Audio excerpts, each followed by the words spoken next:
Welcome to Live Daf, your online Daf Yomi Shir. Shalom Aleichem, welcome back to today's Daf Yomi Beitzah Lametes. We begin at the Mishnah, which is 10 lines from the top of the Amid. We learned yesterday that just as an individual has to remain within his 2,000 amot chum on Shabbos or Yom Tov, likewise, by extension, his possessions, his belongings, will have to remain within that boundary as well. This only applies to something which is tangible, something of substance. So if you borrow somebody's coal, for instance, a gacheles, you have to ensure that coal remains within the tchum of its owner.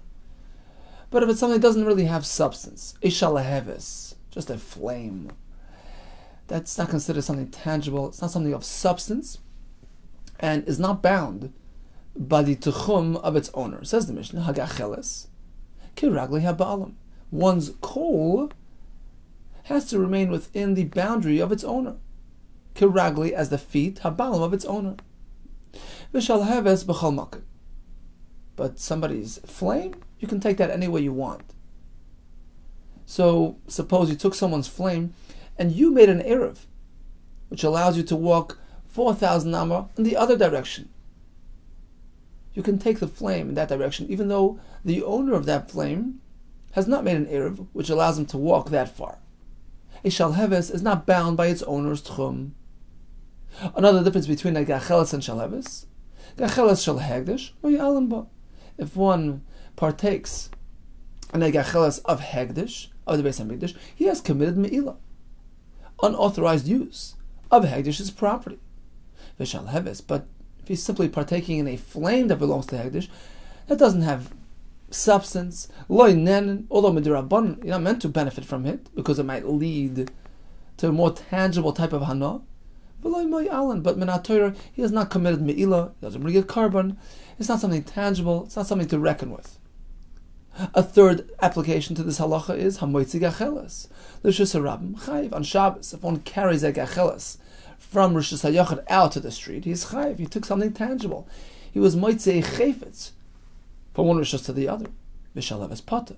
But if he just carried a shalheves into the street, is pata. Tanu Rabban, chamisha dvarim nemar b'gacheles. In fact, we have 5 manifestations of this halacha. 5 differences between gacheles, a coal which has substance, which has durability, as opposed to a shalheves, which is something lacking substance and durability. So 5 halachas. Hagacheles karagli habalim. Number 1, regarding techumen. A coal is bound by its owner's techum. V'shalheves b'chol makom. A shalheves can be taken anywhere. Number 2, gacheles shel hegdish ma'alim bo. If he benefits from a gacheles that belongs to the Beitzah Mikdash, he has committed me'ilah. He has taken something of substance. V'shalheves leinen and v'loy ma'alim. But if he's just partaking in a flame, although midirabban, he should not do that, but there is no me'ilah committed. Number 3, gacheles shel avodah zara asura. One may not have a hanoah from a gacheles that belongs to avodah zara. The pasuk says, "V'lo yidbak biyodcha me'uma min acherim." One is not allowed to have a hanoah from avodah zara's possessions, but when it comes to a flame, that's not something of value. V'shalheves muteres, he can partake in a flame of avodah zara. Number 4, hamoitzi gacheles l'shus harabim chayiv. As we learned in the Mishnah, if he carries a gacheles into the street on Shabbos, he has committed haitzah. V'shalheves pata. But if he simply carried a flame on its own, a fireball, he's pata. Number 5, hamudur hanoah mechaveri. Reuben declared that he's going to refrain from having hanoah, from benefiting from anything of Shimon's. Hamudur hanoah mechaveri also b'chalasai. He can't have any hanoah from Shimon's coals because that's his possession. That's something of value. Umutar b'shalavasa, but he can partake in his flame. A flame on its own has no value, has no meaning. So we see this difference between a gacheles, something of substance, something that endures, as opposed to shalheves, which is just something fleeting, has no kiyum. We have 5 applications of this halach. We do find one differentiation between hegdish, where we say that you're not meant to partake even in a shalheves of hegdish. So me'ila only applies to the gacheles and not to the shalheves, which has no real substance. But still, midrabani should not go ahead and partake in the shalheves of hegdish. That's by hegdish. As opposed to avodah zarah, we don't have that restriction. A gacheles is aser, but shalheves is completely mutter, without any hesitation. Even midrabanan, we allow you to partake in a shalheves of avodah zarah. Why this difference between hegdish and avodah zarah? Ma'ishna shalheves avodah zarah der sharia. Why is it? A flame that belongs to avodah zarah is completely mutter. U'ma'ishna de hegdish asira. A flame that belongs to hegdish is aser midrabanan. Why the difference? Answers the Gemara. Avodah zarah de me'isa, because avodah zarah, which is something naturally repulsive to a Jew, ubdila in shimina, and people just naturally are inclined to staying away from avodah zarah. Like gazru barabanan, Chacham didn't see a need to make a gzera for concern that one thing might lead to the other. People are naturally inclined to keep away, and therefore go ahead and enjoy the flame. It's not going to lead a person to go further and enjoy something of substance, which he naturally keeps away from, as opposed to hegdish d'lo mos. Hegdish, which is not something repulsive, chas v'shalom, v'lo b'dili in sheminai, and relatively speaking, relative to avodah zarah, people don't stay away as much from hegdish as they do from avodah zarah. So over there's a real concern that if you partake in the shalheves, although technically mutter, but that might lead to partaking in something that has more significance, like the gacheles. One thing might lead to the next. And therefore, Rabbanan said, you know what, keep away even from the shalheves. Hamoitzi gacheles, l'shus harab m'chayiv, v'shalheves pater. So when it comes to carrying, we say, shalheves no problem. A gacheles is considered an item, an object, in which case if he carries it out, he's chayiv. But Tanya, we have a Beitzah which indicates otherwise. Hamoitzi shalheves kol shu chayiv. If he carries out just a flame, he's chayiv. In our Mishnah we say pater. Omar Avsheshes, it's a different case. The Beitzah is speaking that the flame is feeding off a spindle, a splinter of wood. And therefore, in that case, we treat the shalheves as something of value. The fact that it's attached to a solid piece of wood, although it's a small piece of wood which doesn't really have its own inherent significance, we're going to see soon, it doesn't even have a shiur for chiyav haitzah. But since the flame is not just a free-flying fireball, which is going to go out in a second, it's attached to some sort of splinter, that gives it chashivas, in which case, if he carries out the flame, he's chayiv. Says Rashi, off to the right. Ha de tani chayiv, kshetzir b'kesam. The kivan de yesh le'davar le'davik by. Since it's attached to something tangible, chashuva hi b'kolshu. It gives it chashivas, even though it's just a kolshu. Umasis in the tani potter, as opposed to our Mishnah, which says that carrying a flame is potter. Kidu kminon lekaman, as the Gemara soon will tell us, it was speaking when there is no splinter attached. But the adi aduye, he just simply tossed the flame on its own. Shoysha de lekes b'shasayachid, samach shasaram. There was something burning near shasaram. V'nafach biyad, and he gave a flick with his hand. V'nitek shalheves, v'fricha l'shasaram. He detached some flame and went flying into the street. So it's a flame without any roots, and therefore it has no chashivas, has no substance, and he's potter. Let's go back to the Gemara. So the Beitzah, which says shalheves is chayiv, is speaking when it's attached to something. Well, then why isn't he chayiv because of that piece of wood? Skip the shalheves. The wood itself is enough reason for chayiv. Typically, mishum kesam. Why can't he be chayiv on account of the splinter of wood? Why does the Beitzah say he's chayiv because he carried out the shalheves? Shalheves is attached to a splinter. Well, he's chayiv because of the splinter, even without a shalheves attached to it. But the Lesle Shiura was speaking that it's a small enough splinter that doesn't really meet the minimum, it doesn't pass the minimum threshold, the required amount, the shear for Malach on Shabbos, the Snan Hamaitzi Eitzim. What's the shear of carrying wood in the street on Shabbos? Kedei Levashal Beitzah Kala, enough to cook up the easily cooked egg, which is a hen's egg. A small splinter doesn't supply that service, and therefore it's less than the shiur. The only reason why he's chayiv is because of the shalheves, which is attached to that kesem. That shalheves has now has chashivus, because it's attached to something solid. He's not chayiv on account of the wood, but on account of the shalheves, he's chayiv. Abaya Amar, he has a different pshat. A small splinter, perhaps that doesn't do. Rather, we're speaking, he going to shaife, mana, he smeared the kli mishcha with oil.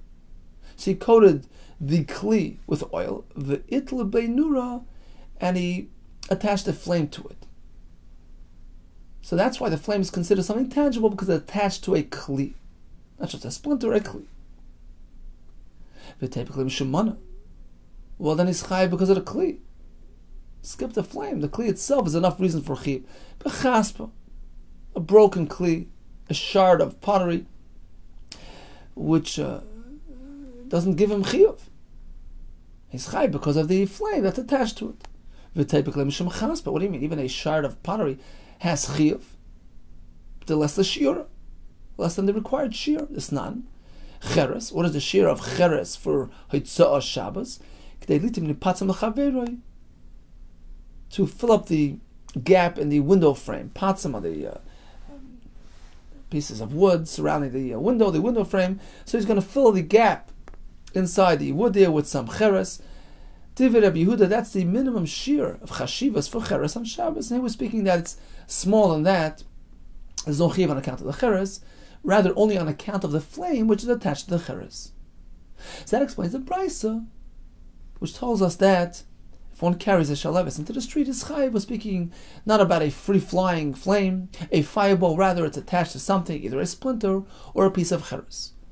Elah desnan. Okay, so then what about our Mishnah, which says hamoitzi shaleves potter?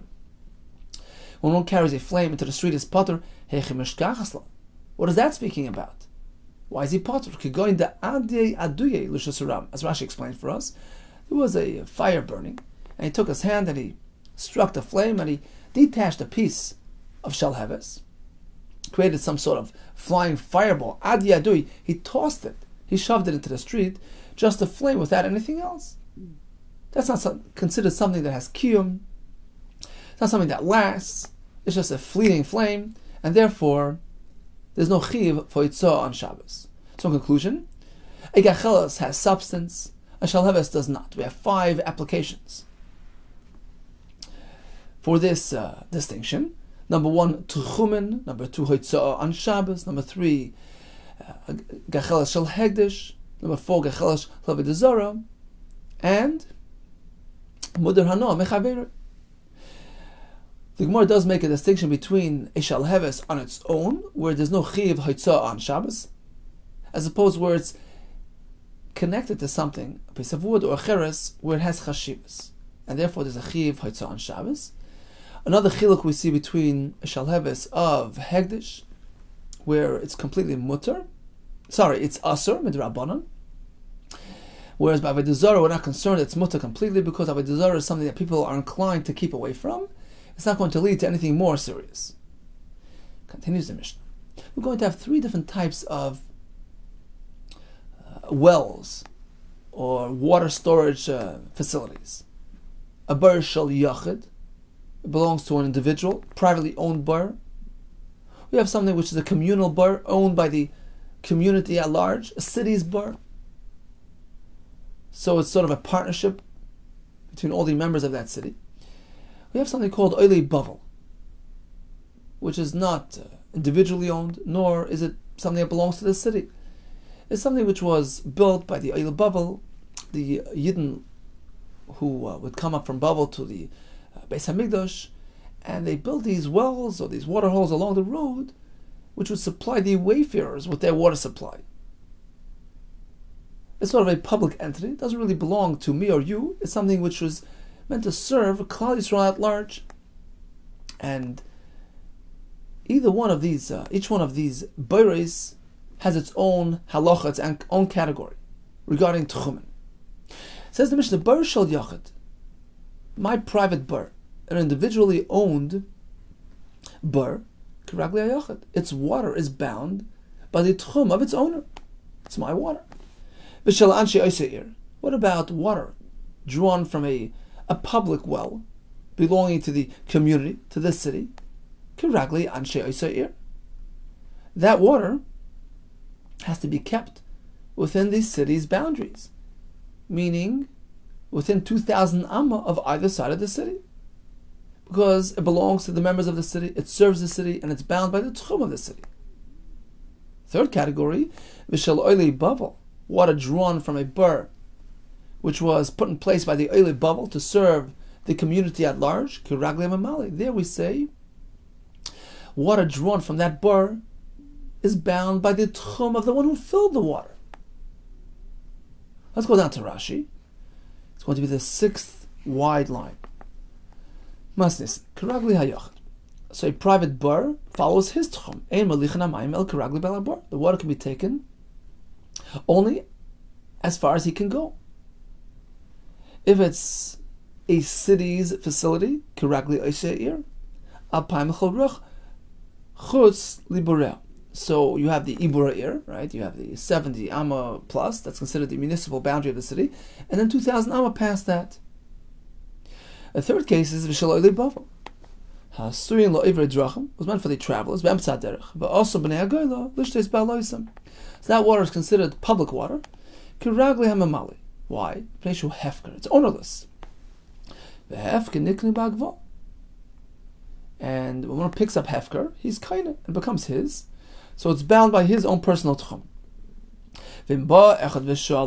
Let's say somebody approaches this fellow who already filled water, and he borrows some water. That water is bound by the filler's tchum, not by the recipient. He can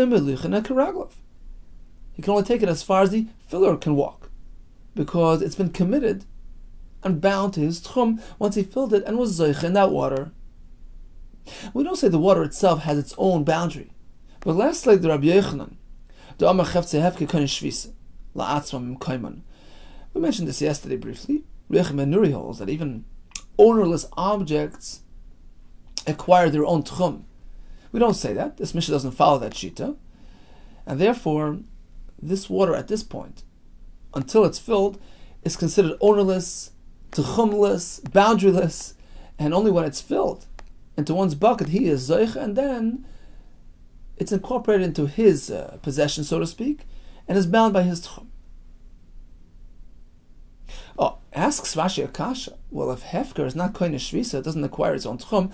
Chiteim kein havali l'meima harei kirag kolodem. Why does the Mishnah say that the water in this oile bavel pit follows the boundary of the one who filled that water? What do you mean? Even if I fill that water and then I give it to somebody else, let that person take it wherever he can go. Why is it bound by my tchum? It's not my water. During Ben Hashmoshes, right, which is the entry point of Yom Tov, when Dinei Tchum get established, was it mine? No, it was sitting in the pit, which is Hefker. So although I filled some water on Yom Tov, why is it bound by my Tchum? Answers Rashi, Kasavi Yish Breder Lahachmer. We apply Breder Lachumra. And we say, Huvra Dme Esmoil, Namri Huvra the Lahai Gavra Chazu. Ubishusei Kaimi. Ube'ever Nami Loika Bech Manur Metukum. So Rashi, interesting point. We apply Breder Lachumra. Although I didn't have possession of this water yesterday during Ben Hashmoshes, I only got it today. We say, look, you fill this water today, it's been verified and confirmed. This water was meant for you all along. In which case, retroactively, this water was incorporated into your possessions. It's considered like your belonging. In which case, during Ben Hashmoshes, we treated it as yours, even though we didn't know. It's lafrei, it applies retroactively. And therefore, the one who fills that water, he's zoich in it. We consider it as though it was his all along, it was meant for him. And therefore, it has his shvisa and his tchum. If he hands it to somebody else, that person has to be careful to keep the water within the boundary of the original filler. Continues the Gemara. Ramile Rav Nachman. He has the kasha to Rav Nachman. We learn in the Mishnah that water in a pit, in a well, in a spring, has dinim of tchum. But listen to this Mishnah, Tanan. Bar shel yachad kiragla yachad. Okay, right, our Mishnah. Right, an individual's bar is bound by his tchum. Listen to this Beitzah of Raminu. Naharas hamoishchen, flowing rivers. Mayonas hanoivin, flowing springs. Since they're moving around, they're constantly on the move. They're not koine shvisa. They don't get a boundary on Shabbos. Something which is stationary. That makom is considered his Shabbos residence, in which case he's limited to 2,000 amma in either direction. But water, which is constantly flowing, it's running, it's on the move. It's not koine shvisa. Harihen kiragli kolodim. Whoever takes that water takes it wherever he wants. There's no din shvisa or tchum by water. It doesn't have its own inherent territory. In our Mishnah, we say the opposite. We say that water in a well, in a pit, in a whatever it is bound by tchum.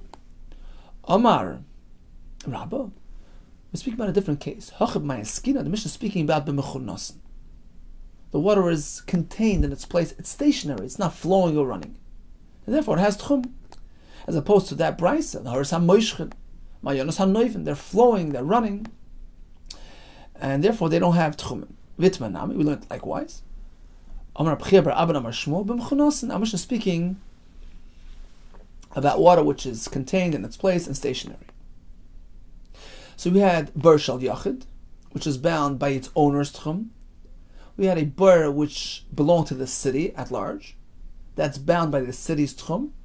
The third category was Vishal Oili Babel, as Rashi explained for us, built by the people from Babel on the way up to Eretz Yisrael, so that the travelers to Eretz Yisrael will have what to drink. Now it's interesting, Shaila. How do we treat this bar? Is it hefker? Ownerless? Awaiting a kinyan? Or do we say the people who built it had everybody in mind? It's as though the entire Klal Yisrael are partners in this bar. So is it hefker or is it shutfin? We have machlekes. It says in Mavshloili Babel Karaglim Amale. Itmar Mile Venosan Chaver. Reuven drew from this bar and he handed it to his friend. So Shimon approached Reuven. Could you fill some water on my behalf from this bar Shel Oili Babel? Reuven complied, filled water, and handed it to Shimon. It so happens that Reuven made an erev in one direction. Shimon was meant to go in the other direction. They had different boundaries for this Yom Tov. This water is bound by whose boundary? Reuven's or Shimon's? Reuven who filled it, or Shimon who actually received it? And it was meant for him. Rav Nachman Amar Kiragli Mishin Ismalulai. This water is bound by the tchum of the recipient.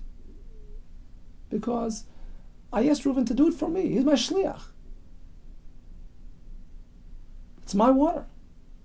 And it's bound by my tchum. Rav Sheshes Amar, no, Kiragla Memali. It follows the tchum of the filler of Reuven. Ma'ika Miflagi, what's the point of the machlekas here? Mar Sava Berdef Geru. Rav Sheshes holds it's hefker. It's ownerless. In which case, when Reuven filled that water for Shimon, Shimon is not zoiche. Rashi brings a gemara in B'Metzia. You can't pick up a Metzia, a hefker, a lost item for Shimon, because really you're disadvantaging other people. What right do you have to pick something up for Shimon? If you want to use it yourself, go ahead. Hefker is meant for you as well. But if you have no intention of being zeicha for yourself, what right do you have to prefer Shimon over anybody else? So when you pick up the item for Shimon, Shimon is not zeicha. Rather, Reuven, the filler, is zeicha, and it's bound by his tchum. So if Sheshes holds, this bar is hefker, and therefore Reuven, the filler, is zeicha. Umar savar beira de shutfihu. If Nachman holds, you're right. If it would be hefker, then what right does Reuven have to go and pick something up for Shimon? It's not so. It's not hefker. It's a shutuf. We're all partners in the bar. So when Shimon approaches Reuven, could you fill me some water? And in fact, what he's saying is, please be my shliach to draw water that belongs to me. In which case, the fellow who drew the water is not Zoiche. He handed it over to Shimon, who is the owner. And therefore it's bound by the tchum of Shimon, the recipient. So bottom line is, according to Rav Nachman, it seems that this bar shel oili bubble is not considered ownerless and hefker, rather is considered something jointly owned by all of Klal Yisrael. Here we have a kasha. Eisvei Rav Nachman, he has to make kasha from the following halacha. Hareini alecha cherem. Cherem is a way of saying, I want to keep away from you. It's like a nether. So I consider myself a cherem on you, which means you can't benefit from me. Hamudar aser, the fellow on the receiving end of this declaration, may not benefit from the fellow who declared this declaration. Hari ata alai cherem, the other way around, you are a cherem on me. I don't want to partake from you. Haneder aser, the fellow who declared this statement, he can't partake in Shimon's possessions. But Shimon can partake in Reuven's possessions. Right? I am committing to refrain from you. I can't take from you, but you can take from me. I am a cherem on you, meaning you can't partake from me. And I consider you cherem for me. Well, then they're both aser. Shnei masur zebazeh. They can't have any anah from each other. Okay, so Reuven can't partake in Shimon's possessions, and vice versa. But what? Yes, they can go ahead and have anah from facilities that belong to the Oile Bavel, which is neither Reuven's nor Shimon's. It's a public entity; it doesn't belong to either of them. But they can't partake in facilities which were built, which belong to people in the city. Let's go to Rashi. On top, so Reuven tells Shimon, you are a cherem on me. Explains Rashi, what it means to say is, your possessions are to me like a cherem which goes to bedek habayis, meaning off limits. Hilkach Hanoider, the one who said this, he can't partake in Shimon's possessions. He can't transgress his commitment, his word. He has a right to do that. He can say, I'm not going to partake in your things. But if it's a two-way street, I can't have from you, and you can't have from me, then they're really stuck. They can't enjoy any of the local facilities, which are jointly owned by these two people, because in effect he's going to be benefiting from his fellow's possessions. But they can partake in something which is neither Reuven's nor Shimon's.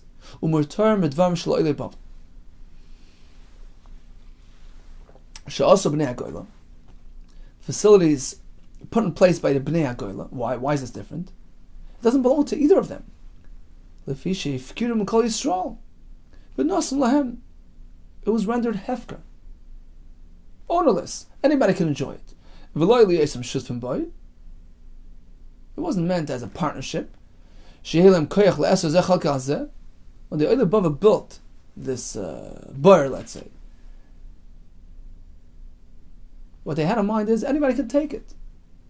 They didn't have in mind to make it into a shutfas, a partnership, in which case, in the case of Mudar Hana, they can't enjoy that facility. No, it's hefker and available for anybody's access and use.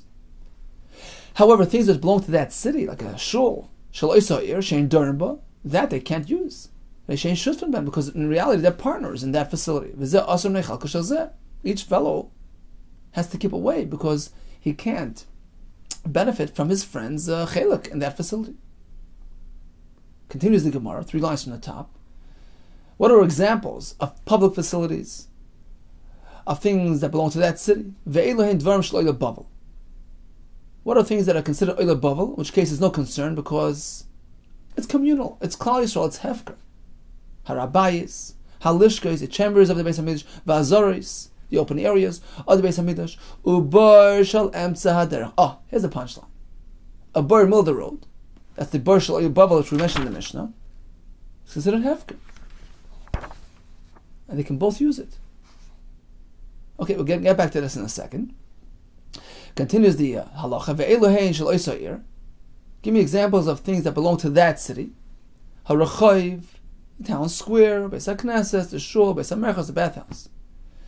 So both parties have a chelik, have an interest in these facilities, and therefore they have to keep away. But what did the Mishnah say? The Mishnah said that a boyer shel emtza derech, a boyer built middle of the road by the Oile Bavel, is mutter, is accessible to both parties. What do you mean? Vi amrs biro de shut for you, according to Rav Nachman. We treat it like a partnership. A boyer shel Oile Bavel belongs to everybody equally. Am I mutter? So what's the heter here? Why is it different than a shul, than a bathhouse? V'atanan, we learned in the Mishnah, Hashot v'shenadru hanoaza mizeh. Reuben and Shimon, who are partners in a property, in a chatzor, and they got into a fight. They made a neder. We're going to keep away from each other's properties. Asurim likonas l'chatzor. Either one of them, Reuben or Shimon, have to keep out of the chatzor, because in effect he's using his partner's portion. Okay, so how can the people here, who made a neder on each other, enjoy the boyer shel Oile Bavel if you consider it to be something of a partnership, something that belongs, something that's jointly owned by all of Yisrael? Well, they can't partake in it. Answers the Gemara. It depends what they're using the boyer for. L'rachatz bebar. Hachanami, the Bach adds. Hachanami. If they're trying to rinse themselves in the bar, in which case they're using the entire bar, they're benefiting from everything in there, then you're right. 100% right. They can't do that because I'm benefiting, I'm enjoying from the other fellow's chelik. So of course the bar shel Oile Bavel is considered shutfus. And therefore if two people have a neder from each other, neither one can rinse themselves in this bar. When the Mishnah says that they can enjoy this bar, we're speaking about filling water, drawing water from this bar. It's very different. I'm not using the whole bar. I'm not using the entire water supply. I'm just taking a pail. That's my portion. It belongs to me. I'm not taking anything from you. Mar mididei kamemali. Umar mididei kamemali. Reuben is drawing his water. Shimon is drawing his portion. And therefore they're allowed to do that. So bottom line is, this bar shel Oile Bavel, this bar shel emtza derech, is considered a jointly owned entity. And therefore, if Nachman tells us that if Reuven was asked by Shimon to draw him some water, and he gives it to Shimon, whose tchum is this water bound by? By Shimon, because he took his portion of that water. It's his. It's a shutfus. I got my portion, and it's bound by my tchum. Right? That explains Rav Nachman on Amud Aleph. When the Mishnah tells us two people in a fight, two people that made a neder from each other, can partake in this bar shel emtza derech, we're speaking that they're trying to draw water. So again, each fellow can say, I'm taking my water. No problem. But when we say that something which belongs to partners, like a chatzor, cannot be used by either partner, how does that apply to a bar? When they're trying to rinse in the bar, trying to bathe in the bar, in which case they're using the entire water supply of that bar, inevitably I'm going to be using yours, and that's us. Explains Rashi. It's around 6-7 lines from our position in the Gemara. There's a difference between drawing water, in which case I'm drawing mine and not yours, as opposed to bathing in that bar. We can't say that each individual can use the bar for whatever he needs. Going later to go down and bathe in it. No, of course not. The bar the shotfinu. It's a jointly owned bar, and I'm benefiting from your part. When then was there a heter? Lemalis meima v'tiru. That's regarding drawing water from that bar. That's mutter. It's samchina breira. We apply breira here. I'm reading. We say marmi did they come male. Listen to this lashon. Reuven is drawing his water. Maim shalom b'kadai. The water that showed up in his pail. Hein hamevularin min hashamayim lechalkai. It's bashert hashkacha pratis. Why did I not put this water? It was predestined by Hashem, pre-planned. This was designated for me. This was mine all along. It was my chelik all along. I wasn't taken from you at all. Continues the Gemara. So basically we're saying that Rav Nachman is based on Breira. V'savar Rav Nachman yesh Breira. Is that true? We're going to find in a different halach that apparently Rav Nachman does not hold of Breira, in which case his whole arrangement wouldn't work. Vatran. Ha'achan ha'shutfen. Okay, so a short introduction. We know that Maaser Behema, which means separating a tenth of your animals as designated as a curb, Maaser Behema, only applies to privately owned animals. But if it's a shutfas, a partnership, then it's pata from Maaser Behema. Number two, regarding Machzis HaShekel. So when you bring a Machzis HaShekel, you have to add a kulbain. Kulbain lashon of kul, kal, just a light, a small added coin as a service fee. Rashi explains there were expenses involved in upgrading the coins, transferring the coin to bigger coins. So Hegdish would experience some loss, and they would have to add, every individual, when he brings a Machzis HaShekel, he has to add a service fee, a kulbain. But we have some exceptions. Suppose a father is a nice fellow, and he'd like to be Moitzi Machzis HaShekel for his children. So he pays on their behalf. We give him a discount. He doesn't have to give the kulbain. He has to give only one. He doesn't have to give one per child. Whatever it is, he gets a discount. Now, suppose two brothers inherited their father's possessions, his animals, his money. Then they separated. They split apart the possessions, and they rejoined. They formed a new partnership. So what happens when it comes to Maaser Behema? What happens when it comes to Kulbain? So Allah is like this. If they haven't yet split apart the assets, that's called Tfisas Habayis. We regard it as their father's estate. Interesting concept. Even though the father's no longer here. Since they didn't really tinker with their possessions, they didn't really disrupt the arrangement, it's just the way it is. As when the father died, those possessions are considered like the father's estate. In which case we say like this: when it comes to Maaser Behema, of course, there's a Chiyav Maaser Behema because it's individually owned. It's not a partnership. It's Tfisas Habayis. It's their father's estate. But when it comes to Kulbain, since they're taking their father's money, so to speak, and applying it to the Machzis HaShekel, it's as though their father is giving on their behalf. There's no Kulbain. So that's when it's still in their father's estate. But let's say they split apart the assets. Reuven took his part, Shimon took his part. Then they decided, you know what? Let's make friends. Let's rejoin. They re-partnered.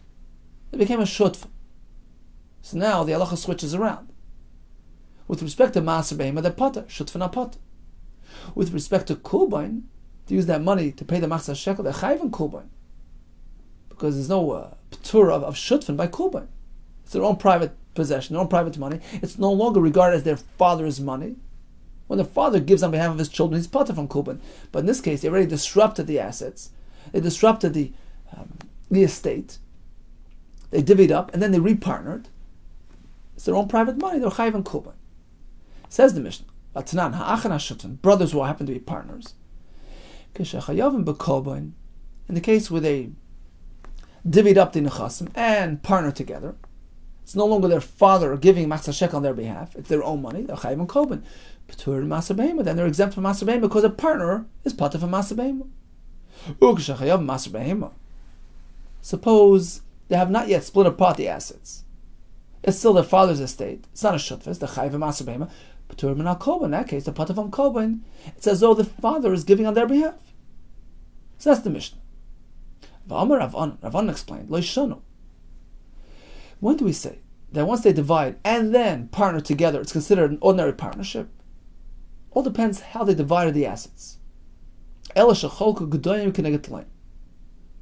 He took some goats, he took some lambs.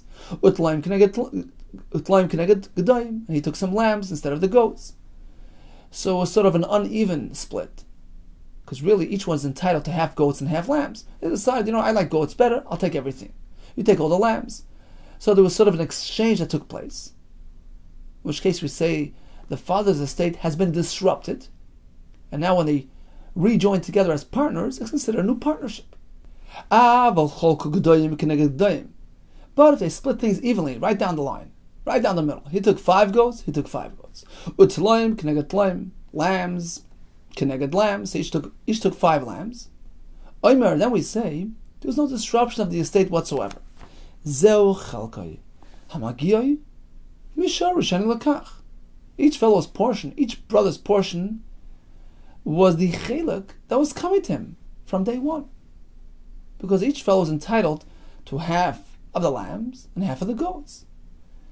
So when they walked away with half and half, they didn't really disrupt the Yerusha. So then when they repartner, they come back together and join as Shutfim, it's back to square one. It's as though they reinstated the estate. So when they decided to divide it according to their liking, he took all the goats, he took all the lambs, then they've disrupted the estate, created a new entity. In which case, since that transaction took place, exchange these animals for those, it no longer relates back to the estate. And then when they decide to rejoin as partners, it's a new partnership, it's a new entity. But if each fellow only walked away with the portion which was rightfully his, he took it as a Yerusha. There was no transaction that took place, no exchange, no commercial activities. There was just Yerusha. I took my 5 goats, he took his 5 goats. I took my 5 tulaim, and so did he. So they're just tapping into the zuchus of Yerusha, in which case they decide to rejoin as partners. We treat it as though the Yerusha has been reinstated. The estate, their father's estate, has been reinstated, and it has all the halachas of a father's estate. It's not a shutfus. Chiv of master behema is intact, and since it's the father's estate, it's as though he is paying master shekel on their behalf, and he's part of from kolba. So that's Rav Anan's opinion. If it's split equally down the line, we assume I got my portion, and he got portion which was rightfully his. Rav Nachman Omar, he says no. Even in this case, we say that the estate has been disrupted. Even if they split the goats equally, 5 against 5. Utlaim keneged tlaim, lambs equally, 5 against 5. Ein oimer, we don't say ze chelkai hamagiyai, that the portion that arrived into his possession is the chelk that's deserving, that's coming to him misha rishon lakach from day one. No, you never know. Maybe he has a goat that should have gone to his brother, and his brother has a goat that should have gone to him. They made an exchange. We don't say breira. We can't say, well, we've now verified and confirmed that this must have been yours all along. We have no right to say that. We have to speculate that there were some transactions that took place here, some exchanges, even though they split the goats and lambs straight down the middle. It's pretty clear from here. Rav Nachman does not hold of breira. And this won't work with our Gemara earlier. Right? We said earlier that according to Rav Nachman, the Ber Shel Oile Bavel, which was built to benefit all of Yisrael, is considered, in essence, a partnership. And therefore, when we have Reuven and Shimon that got into a fight, they don't want to have enough from each other. They can still draw water from this well, because although when it comes to bathing, in which case you're enjoying the entire facility, you can't, because I'm partaking in my friend's chelek. But drawing water, Rashi says, Min hashamayim, it's basher. Whatever I took was mine. Whatever you took was meant for you. And likewise, in the case regarding Tchumen, we said, if Reuven draws some water for Shimon, whose Tchum is that water bound by Shimon? Because he's a partner in the bar. And Shimon made Reuven a shliach. Get me my water out of that bar. And it's my water. And therefore it's bound by my tchum. This only works if we apply brera. Otherwise, how do you know it's really his? Brera tells you, yeah, you can rightfully assume whatever ended up in his possession was meant for him, was his portion of that bar. And here Rav Nachman says, ain brera, when it comes to the brothers who split apart the assets of the Yerusha. Ella says, the more you're right. It must be that the boyer the bubble is not considered a partnership. It's not considered a shutfus. The kuli alma beiradif geri. Everybody agrees this bar is hefker, it's ownerless. That explains why the two fellows who are usher to have enough from each other can use this bar like the bubble. It's hefker. It doesn't belong to him or to him. So what then is the discussion? What is the reason for Rav Nachman's halacha on Amud Aleph when it comes to tchumen? We say that when Reuven fills for Shimon, it assumes Shimon's tchum. That's Rav Nachman. And Rav Sheshes holds, it assumes Reuven's tchum, the one who filled the water. What's the point of machlokes?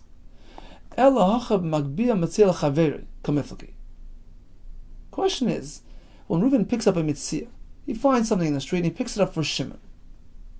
That's the question. Who's Zaycha? Marasav Arkana. Rav Nachman holds that the one who picks it up is Kaina. He picked it up, he's Kaina. And therefore, it's bound by his tchum. Marasav Alaykana.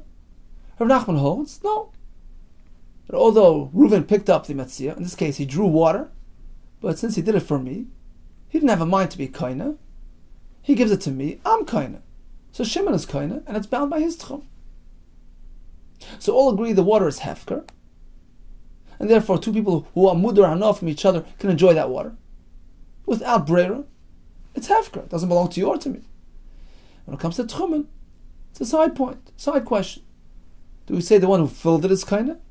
Or do we say no, he didn't have a mind to be kaina, rather he gave it to Shimon to be kaina, and therefore it's bound by Shimon's tchum. Tosfos asks on this pshat of Rashi, he says, why would Rav Sheshes hold that the Memali, the one who filled the water, is Zaycha? He's not interested in being Zaycha. He's giving it to Shimon. Why would he have an interest in being Zaycha in Shimon's water? So because of that kasha, Tosfos has a different pshat in the Gemara. He says, I mentioned this earlier, there's a machlokes, there's a discussion in the Gemara in Bab Metzia. If Shimon notices something lying on the floor, Metzia, he turns to Reuven, he says, you know what? Let me have it. Or rather like this, Reuven sees a Metzia in the street and decides to pick it up for Shimon. Okay? Can he do that? So really, he's disadvantaging other people. What right do you have to grab something for your friend at the expense of other people? So halacha is you can't. Psak halacha is you can't do that. You have no right to be zeicha in something for your friend if it's putting other people at a disadvantage. However, in this case, perhaps it's different. And that's the shayla. In this case, we have lots of water in this well. Should we apply the same concept of Metzia and say, look, you have no right to be zeicha for Shimon. It's hefker. Leave it accessible for other people. Who says you have a right to fill water for Shimon? So that's the svara of Rav Sheshes. Shimon is not zeicha. Reuven could be zeicha. And it's bound by his tchum, but not Shimon. You have no right to be zeicha and water for Shimon. Rav Nachman disagrees. He says, here it's different.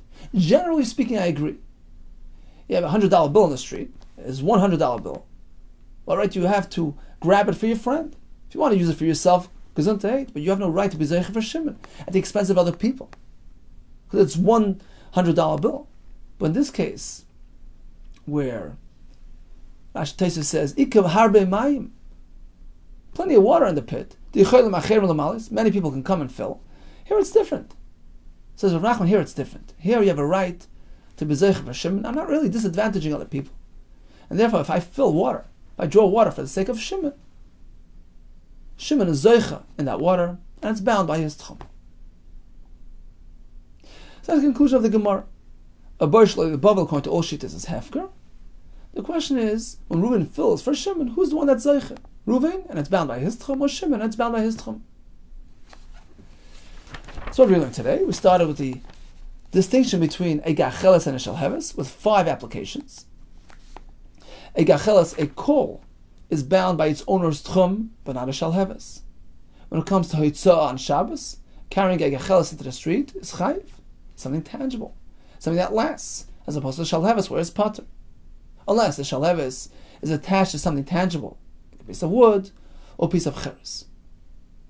One may not have enough from a gacheles of hegdish, but he minatorah is meila. From the shalheves, there's no isur minatorah, but only with the rabbanon. By avodah zarah, we say the gacheles is asur, and the shalheves is completely mutter, because people keep away from avodah zarah regardless. And finally, mudar hana, he can't have hana from Shimon, so he can't take his gacheles, but he can benefit from his shalheves. In the next sugi, we had 3 categories of boiros, of wells, of water pits. A boir shel yachid, individually owned, in which case the water is bound by his tchum. A boir shel oisa ha'ir, belonging to the city, that's considered a shutfus, and is bound by the city's tchum. The boir shel oili bavel is considered hefker, and is up to the individual filler. So this applies to tchumen. We had another application as well regarding mudar hana. So if Reuven cannot have hana from Shimon's property, he can't take water from his bar, nor can he have hana from the bar of that city, because they both have a chelik. They're both shutfen in the city's facilities. But when it comes to bar shalali bavel, which is hefker, it's neither mine nor yours. That allows us to have hana from that water supply. All the best to you and much hatzlach.